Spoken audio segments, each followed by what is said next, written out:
이 모든 일에서 우리들의 초발심이 항상 변치 않고 유지되기를 간절히 기도합니다. 오늘은 부처님 오신 날이라고 합니다. 부처님은 오늘만 오시는 게 아니고 당신께서는 매일매일 오시고 매 순간 우리들에게 찾아오시지요. 다만 우리가 매 순간 오시고 매 순간 우리와 함께 계시는 부처님을 못 본 척 합니다. 왜 그럴까요? 못 본 척 하는 것이 더 재밌다고 생각되고 더 지혜롭다고 생각되기 때문에 그러는 것일지도 모르겠습니다.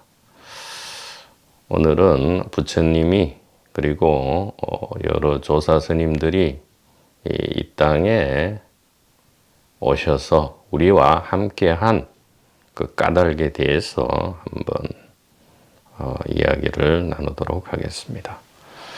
성가귀감 21페이지 본문을 보도록 하겠습니다.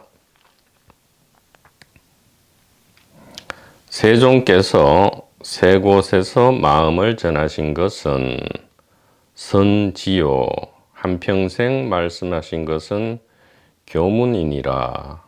그러므로 선은 부처님의 마음이요, 교는 부처님의 말씀이다. 이렇게 말씀하십니다. 선종과 교종으로 나누지만 이것은 나누어질 수 없다. 선종이 생겨난 이래로 이 성교 통합은 이 불교의 화두지만 사실은 경계선이 없다. 마치 이 파도와 바다의 경계선이 없듯이 이 부처님의 말씀과 부처님의 마음은 하나죠. 마음 없이 말씀 없고 말씀 없이 마음이 있을 수 없다. 즉 마음은 말씀으로만 표현될 수 있다. 그래서 태초에 말씀이 계셨다라는 경전도 있지요. 이 말씀과 마음은 임의의 경계선이다 이 얘기입니다. 이 등장하는 캐릭터에 따라서 방편설법을 할 때 마음을 곧바로 가리킬 수도 있고요. 또 말씀을 통해서 마음을 간접적으로 가리킬 수도 있다. 즉 직접 바다를 보여줄 수도 있고 파도를 통해서 바다를 보여줄 수도 있다. 뭐 이렇게 말로는 다른 것처럼 얘기할 수 있지만 사실은 파도를 보여주는 것이나 바다를 직접 보여주는 것이나 사실은 하나의 바다를 보여주는 것이죠. 어떻게 보여줍니까? 바로 이렇게 있다. 바로 이렇게 있다. 이렇게 우리가 부처님의 이 자비하신 가리킴을 믿고 이해할 수 있겠다. 그래서 부처님은 이렇게 오셔서 당신의 마음을 보여주시고 또 당신의 말씀을 보여주셔서 도대체 우리들로 하여금 무엇을 깨닫도록 하기 위함인가? 선종과 교종 두 문을 통해서 마음을 직접 가리키시고 말씀으로 이 가리킨 그 뜻이 무엇인가에 대해서 오늘은 좀 더 깊이 생각해 보는 그러한 의미 있는 날이 될 수도 있겠습니다.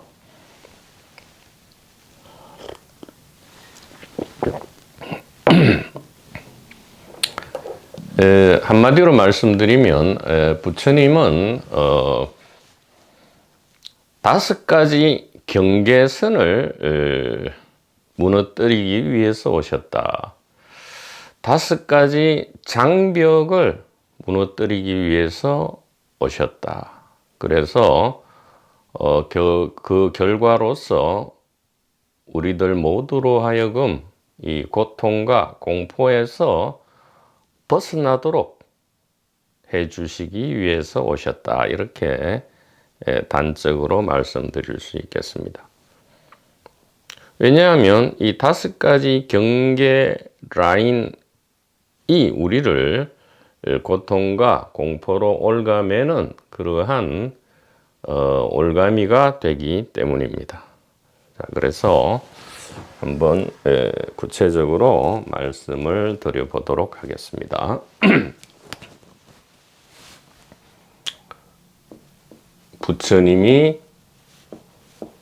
부처님께서 오신 뜻이죠. 자, 부처님 오신 날입니다. 부처님 오신 날은 매일 매순간이 오시는 날이다. 이렇게 알아야 되겠죠. 그래서 부처님은 언제 오시느냐? 매일 오시고요. 매 찰나에 오신다. 자, 왜 오시는가? 5개의 경계 라인을 부셔 주시기 위해서 오시는 것이다. 자, 오신 뜻은 5가지 경계선을 부시기 위해서 오신 것이다. 이렇게 말씀드릴 수 있겠습니다. 이 경계선은 다른 말로 이 장애 혹은 가림막이죠. 장막 혹은 착각, 오해, 무지다. 이렇게 다른 말로 표현할 수 있겠습니다. 이 5가지 경계선은 5가지 장애고, 5가지 장막이고, 5가지 착각이고, 5가지 오해고, 5가지 무지고, 5가지의 감옥이고, 5가지의 올감이다. 그래서 이 5가지 경계 라인이 사라지지 않는 한, 혹은 본래 없었다는 사실에 깨어나지 않는 한 우리의 고통과 공포는 계속 이어지게 된다. 그런 뜻이 되겠죠. 이 5가지 이 경계선은 무엇입니까? 첫째는 생물과 무생물의 경계입니다. 둘째는 주관과 객관의 이 경계선이 되겠습니다. 주관이라 하면 바로 우리가 육체로 알고 있고요. 객관은 시공간을 우리가 객관이라고 그렇게 알고 있죠. 그 다음에 세 번째로는 이 의식과 물질의 경계선입니다. 이 의식은 다른 용어로는 정신이라 해도 되겠죠. 정신과 물질의 경계선이다. 네 번째는 바로 이 태어남과 죽음의 경계선이다.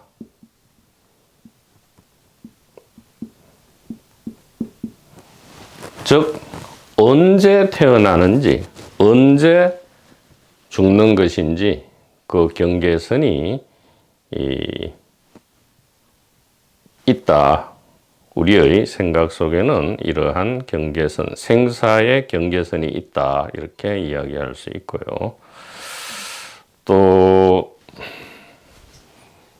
다섯 번째로 우리의 올가미가 되는 것이 소위 말해서 인과법칙입니다. 까르마 법칙이라 해도 되고요. 윤회 법칙이라 해도 되죠. 원인과 결과라는 이 가름 라인이 있겠습니다. 이 다섯 가지 이 경계선, 이것은 우리가 이 깸세상과 꿈세상에서 너무나 당연히 있다고 여기는 경계선이지만 참으로 신묘하게도 부처님께서는 바로 이 다섯 가지 경계선을 무너뜨리기 위해서 우리들에게 오신 것이다 이렇게 확신을 가지고 말씀을 드릴 수 있겠습니다.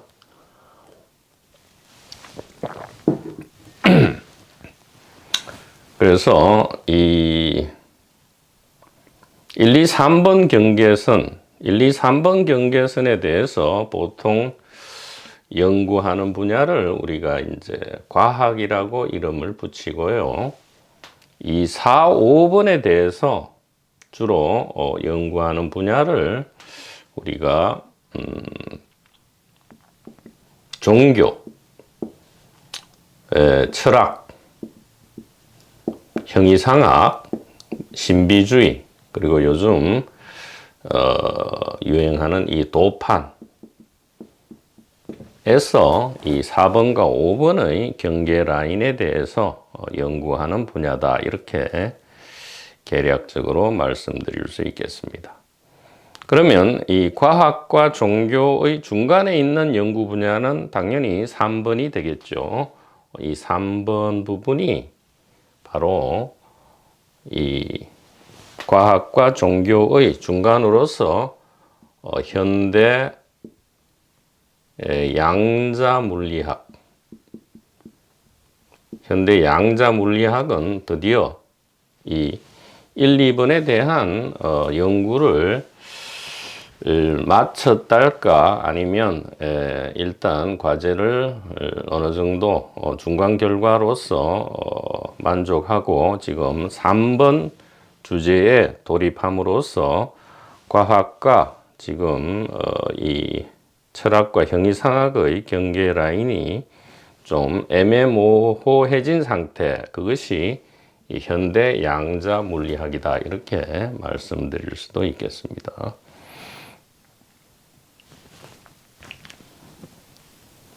그리고 우리가 지금 반야지혜가 가리키는 것은 단적으로 무엇이냐? 이 다섯 가지 경계 라인은 전부 우리의 착각이다라는 것이 이 반야지혜, 즉 이 반야바라밀의 핵심이 되겠다. 다시 말하면 이 다섯 가지 경계 라인이 사실은 없다는 것을, 즉 일종의 이 테마파크 안에서의 자기 체험을 위한 설정이다. 이 경계 라인은 그냥 일종의 셋업된 것이다. 어디 안에서? 의식 안에서.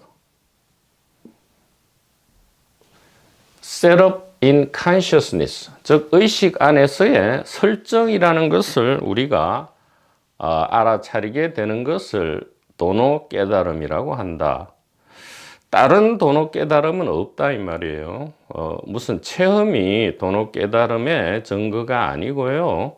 이 다섯 가지 경계 라인은 의식 안에서의 의식의 당신의 자기 체험을 위한 설정임을 우리가 믿고 사랑하게 될 때 그것을 도노 깨달음이라 한다. 이렇게 말씀드릴 수 있겠습니다. 자, 그러면 저 경계 라인 하나하나가 왜 없는지에 대해서 말씀을 드려보도록 하겠습니다. 자, 우리는 생물과 무생물을 태연하게 가릅니다.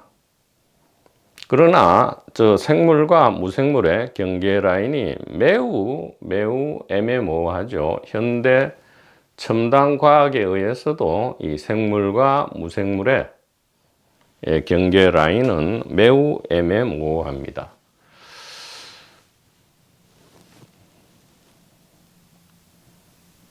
자, 생물의 기준은 이런 이 물질 대사와 자기 복제, 즉 스스로 생존하고 번식하는 물체를 생물이라 하고요. 물질 대사 없이 자기 복제 없이 그냥 있는 것을 무생물이라 하죠.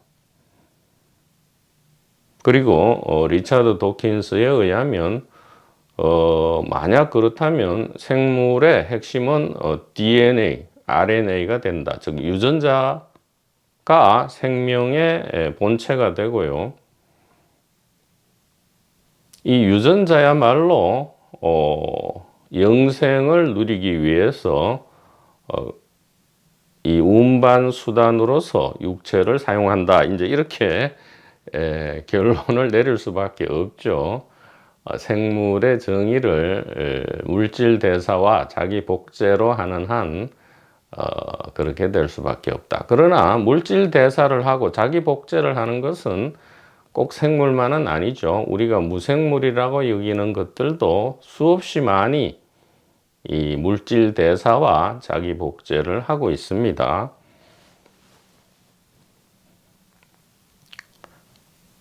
특히 그렇다면 이 DNA 분자 원자 역시 사실은 물체에 불과한데, 물질에 불과한데 이 DNA 분자 원자는 도대체 어디에서 이 지성을 가져오느냐, 인텔리전스를 가져오느냐라고 물으면 과학은 답을 하지 못합니다.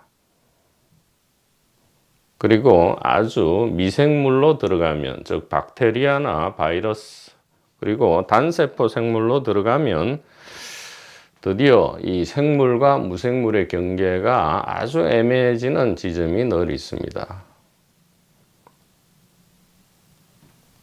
지금 전 세계적으로 엄청난 팬데믹을 일으키고 있는 이 코비드-19 바이러스는 생물일까요? 무생물일까요? 참으로 애매할 수밖에 없다. 그리고 이 생물은 지성을 가지고 있다.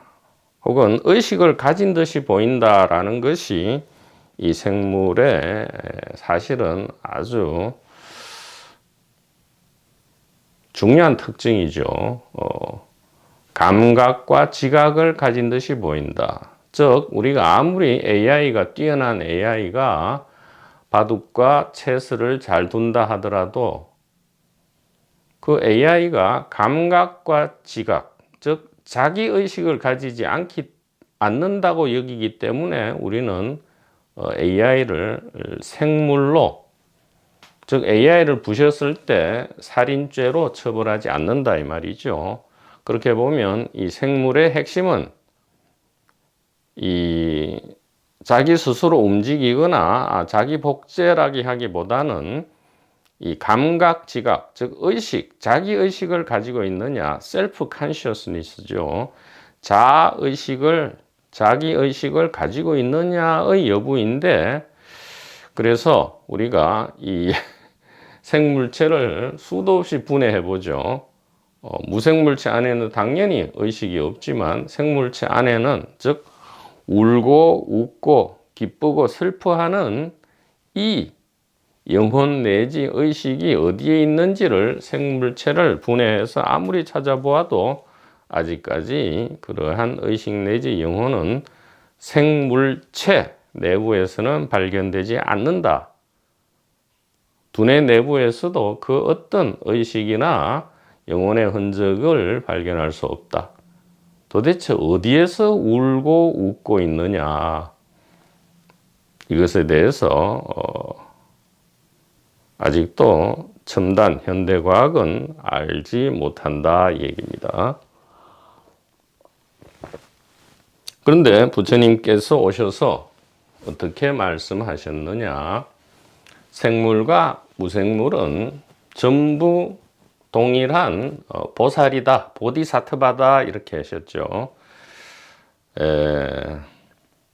생물, 즉 사람, 동물, 식물, 곤충, 바이러스, 박테리아, 그리고 이 돌멩이에 이르기까지 모든 중생이 불성으로 하나다 이렇게 말씀하셨습니다. 그래서 부처님의 말씀은 생물과 무생물의 경계는 존재하지 않고요.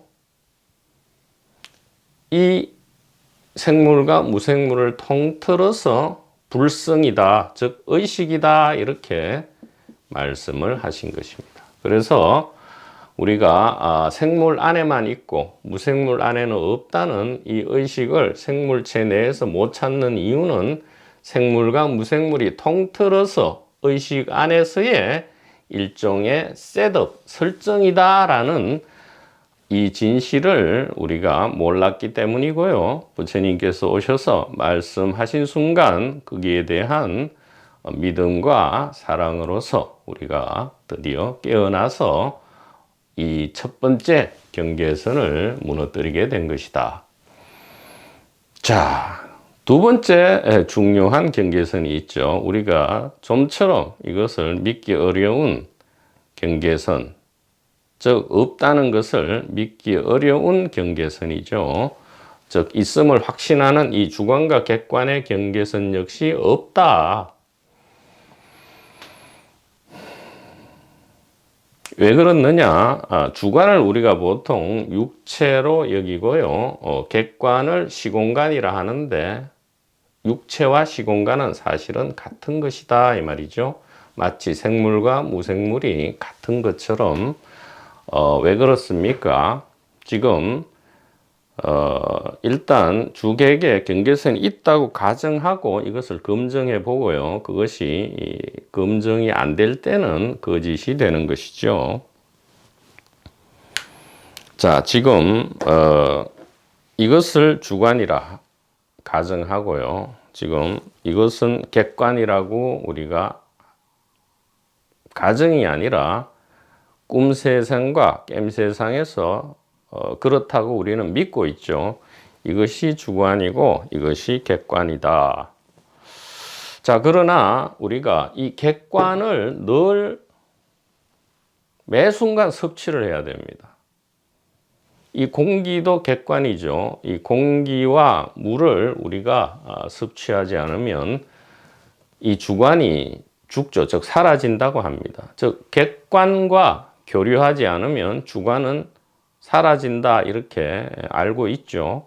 그래서 매 순간 객관인 공기와 이 객관인 이 물, 차를 섭취를 해야 되는데, 즉 관계를 해야 하는데, 자 봅시다.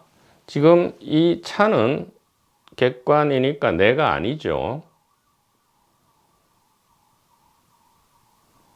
그런데 이 차를, 이 객관을 주관이 받아들이지 않으면, 즉 관계하지 않으면, 이런 방식으로 관계하지 않으면 이 주관은 곧 사라집니다.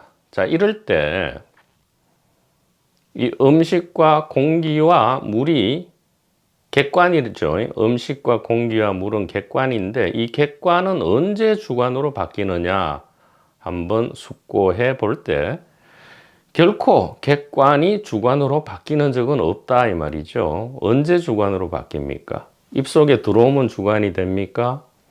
위장 속으로 내려갔을 때 주관이 될까요? 아니면 대장으로, 소장과 대장으로 들어가서 소화가 됐을 때 주관이 되는가요? 소화가 됐다 하더라도 탄수화물, 지방, 단백질 등등으로 분해됐을 때 그것이 주관입니까? 그것은 그냥 탄수화물, 지방, 단백질일 뿐이죠. 즉 어느 순간을 살펴봐도 이 육체는 육체 그대로 있고 또 객관은 객관 그대로 있죠. 언제 객관이 주관으로 변하게 되는지 우리는 알지 못합니다. 그래서 또 하나의 가짜 질문이 생겨나는 거죠.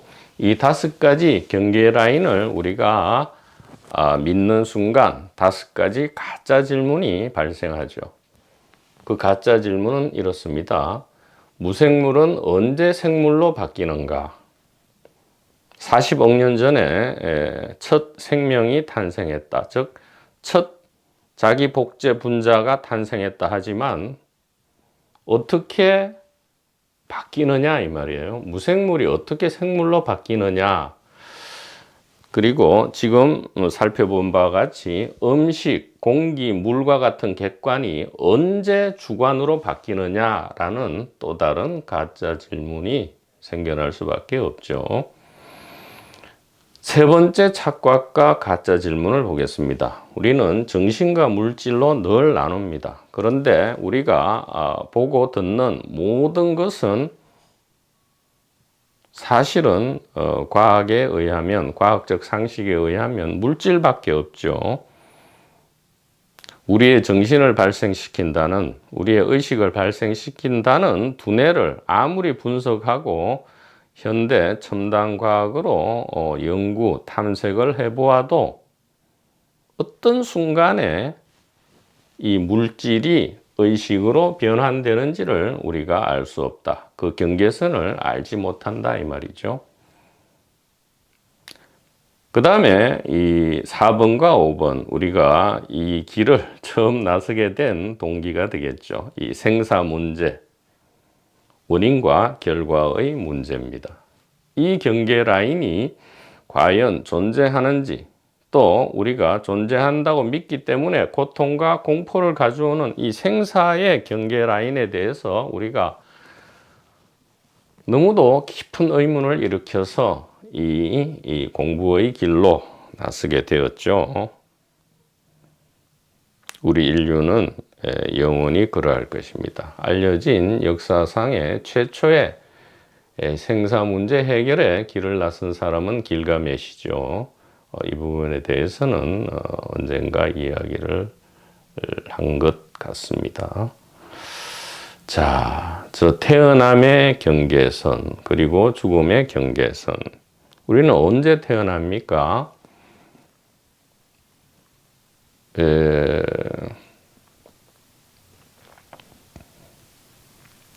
법률적으로는 진통설, 일부 노출설, 전부 노출설, 독립호흡설 등등의 설이 있습니다. 즉, 엄마의 자궁에서 진통, 규칙적인 분만 진통이 시작됐을 때를 생의 시작으로 보고, 또 죽음의 시작은, 즉 삶의 끝은 이 뇌사설, 맥박종지설, 호흡종지설 등등의 이 겉모양으로 법률적으로도 판단하지만 우리가 그것은 임시 방편이고요.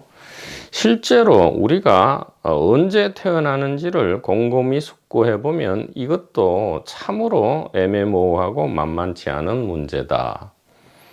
즉 현대 첨단 과학의 그 많은 연구 결과와 수많은 책들을 우리가 탐독해 보아도 여기에 대해서 시원하게 이야기해 주는 것이 없다. 왜 그럴까요? 우리가 상식적으로 생각해 볼 수 있죠. 정자와 난자가 결합되었을 때 우리는 만들어진 겁니까? 아니면 이 수정란이 10일 정도 지나서 자궁벽에 착상되었을 때 우리는 만들어진 건가요? 즉 우리가 태어난 건가요?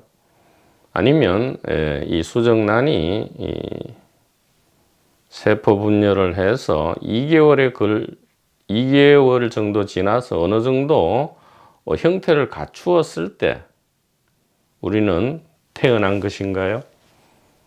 아니면 중세처럼 한 어머니의 자궁 속에 이 배아가 5개월에 이르렀을 때 영혼이 들어가서 비로소 태어난 것입니까?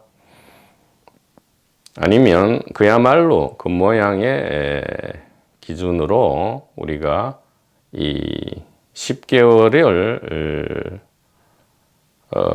어머니의 자궁 속에 있다가 10개월 뒤에 막 배출될 때 그때 비로소 태어난 것인가요?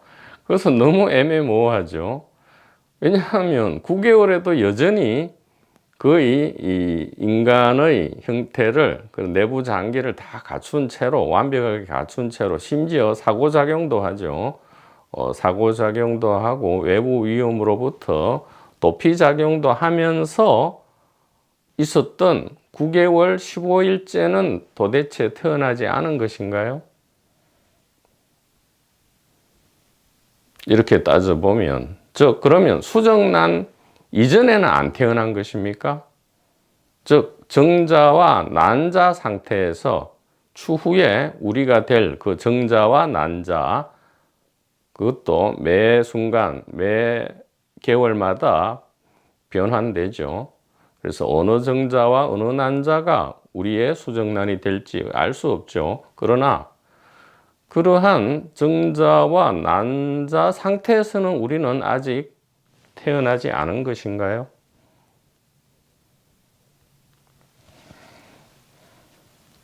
그리고 죽음 역시 애매하죠.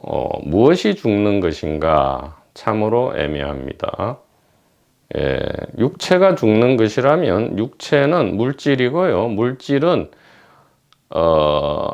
질량 내지 에너지 보존 법칙에 의해서 전혀 사라지지 않죠. 그냥 모여있던 것이 흩어지지 그 실질 액기서는 물질조차도 사라지지 않습니다.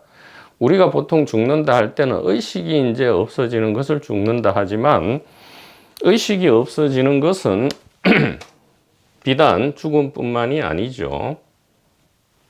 이 깨의식과 꿈의식이 없어지는 것은 예를 들어 꿈도 없는 깊은 잠 혹은 최면 상태 혹은 마취 상태 혹은 질병이나 약물에 의한 블랙아웃 상태 주로 알코올이죠. 블랙아웃 상태 이러한 경우에도 우리는 죽음을 맞이합니다. 즉 매일 밤 우리는 죽음을 맞이하죠.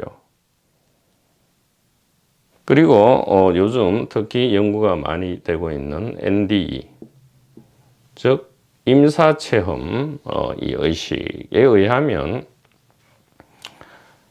도대체 언제 죽었다고 할 것인지가 매우 애매하다 이 말이죠. 현재의 죽음의 기준으로 따지면 이 깊은 잠과 마취와 블랙아웃일 때도 역시 우리는 동일한 죽음을 매일 매순간 경험한다 이렇게 이야기할 수 있기 때문입니다.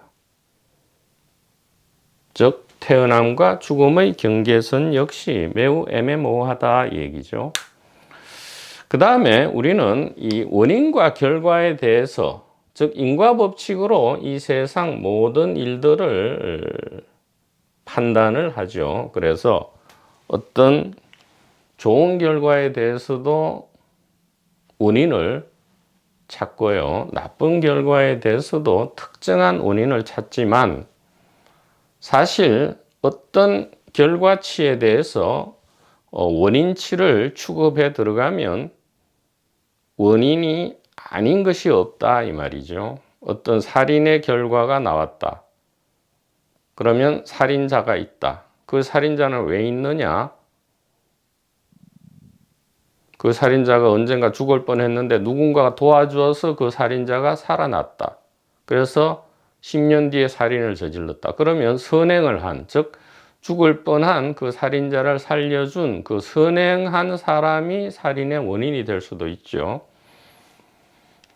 심지어 그 살인자를 잉태해서 낳았다는 그 부모가 그 살인의 사실은 제1원인이죠. 그러면 그 부모를 낳은 부모, 또 그 부모, 그러면 아담과 하와, 그 그럼 아담과 하와를 누가 만들었느냐? 하나님. 그 하나님이 모든 연쇄살인의 원인이 될 수밖에 없다. 자, 이렇게 따지면 우리는 조금만 숙고해 보아도 모든 결과는 모든 것이 원인이고요. 모든 원인은 또 모든 결과를 초래한다. 즉 모든 것이 모든 것의 원인인 동시에 모든 것이 모든 것의 결과다. 이러한 결론에 이를 수밖에 없다 이 말입니다. 자, 그러고 보면 이것은 어떤 결론입니까? 하나다 이 말이죠. 원인과 결과는 하나다. 태어남과 죽음도 하나다. 의식과 물질도 하나다. 주관과 객관도 하나다.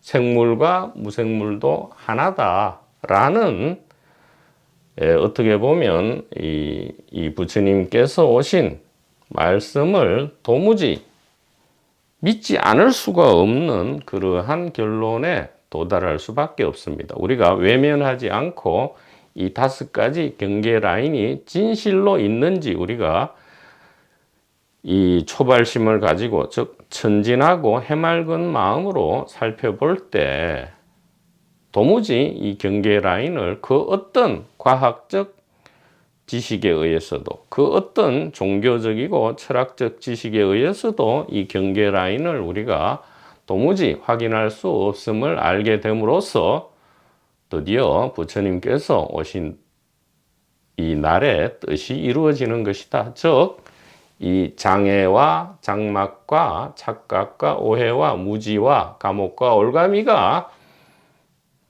도노, 즉 문득 사라짐으로써 우리는 이 고통과 공포를 깃털처럼 가볍게 할 수 있다 이 얘기입니다.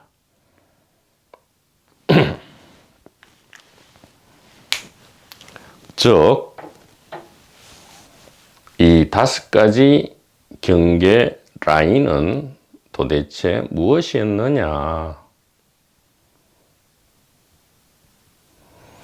이 법신인 부처님께서 법신인 당신을 속속들이 재미있게 그것도 실감나게 체험하시기 위해서 당신 안에 임시로 설정해 두신 그러한 셋업 라인일 뿐이었다. 즉 실제로는 존재하지 않지만 존재한다고 여김으로써 이 테마파크 안에서의 갖가지 체험을 즉 자기 체험이죠. 셀프 익스피리언스 자기 체험을 아주 멋들어지게 할 수 있기 위해서 설정된 스마트한 라인일 뿐이었다. 이렇게 우리가 결론을 내릴 수 있겠습니다. 자, 이것이 결국은 부처님께서 오신 참뜻을 요약함이 되겠고요. 그래서 이 생사 문제 해결의 공식이 다시 한번 확인되는 것입니다. 자, 부처님께서 오신 뜻. 부처님은 마음이라 했고요. 이 마음은 하나의 마음입니다. 왜냐하면 육체와 시공간은 같은 것이기 때문에 즉 1, 2, 3, 4, 5도 전부 하나죠. 이렇게 마구잡이로 X를 치면서 관계 지어도 전부 하나가 됩니다. 즉 의식이 무생물이고요.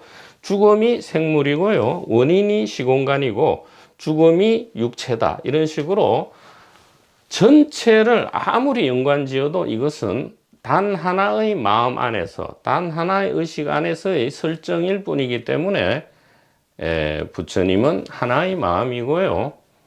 현대적 용어로 하나의 의식이고 또 이것이 곧 우리가 아는 세계, 즉 시공간이다 라는 이 생사자제의 공식이 다시 한번 이 부처님이 오신 뜻을 우리가 되살펴봄으로써 다시 한번 증명이 되고 있다. 이렇게 말씀드릴 수 있겠습니다.